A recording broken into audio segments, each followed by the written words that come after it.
जंग अहज़ाब के मौके पर हज़रत जाबिर रज़ियल्लाहु ताला अन्हु ने हुज़ूर की दावत हुज़ूर नबी रहमत सल्लल्लाहु ताला अलैहि वसल्लम ने आपकी दावत को कबूल फरमाया और हुज़ूर की दावत में हज़रत जाबिर ने एक बकरी ज़िबा की थी। हुज़ूर सहाबा के साथ हज़रत जाबिर के मकान पर खाने के लिए तशरीफ़ ले जाते और हुज़ूर नबी रहमत सल्लल्लाहु ताला अलैहि वसल्लम ने सहाबा को साथ लिया, खाने के लिए तशरीफ़ ले गए और चूँकि खाना बहुत कम था और सहाबा ज़्यादा थे तो हुज़ूर ने इरशाद फरमाया थोड़े थोड़े आदमी आते जाएं, खाना खाते जाएं।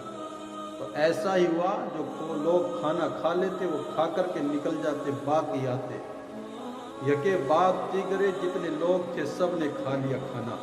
हुज़ूर ने इरशाद फरमाया था खाना खाते वक्त ना कोई हड्डियों को तोड़े ना कोई हड्डियों को फेंके, छोटी मोटी सब हड्डियों को एक जगह जमा करते रहना। सब ने खाना खा लिया, हुज़ूर ने इरशाद फरमाया हड्डियाँ जमा की जाएं, छोटी मोटी सब हड्डियों को जमा करवाया। अब हुज़ूर ने अपना दस्ते रहमत दस्ते शिफा उन हड्डियों के ऊपर रखा। अभी हुज़ूर का दस्ते नबूवत उन हड्डियों के ऊपर ही था। हुज़ूर ज़बान हक़ तर्जमान से कुछ इरशाद ही फरमा रहे थे, कुछ पढ़ रहे थे कि अचानक देखा कि वो हड्डियाँ सब यकजा जुड़ गईं, गोश्त तैयार हुआ और वो एक ज़िंदा बकरी उठ करके खड़ी हो जाती है।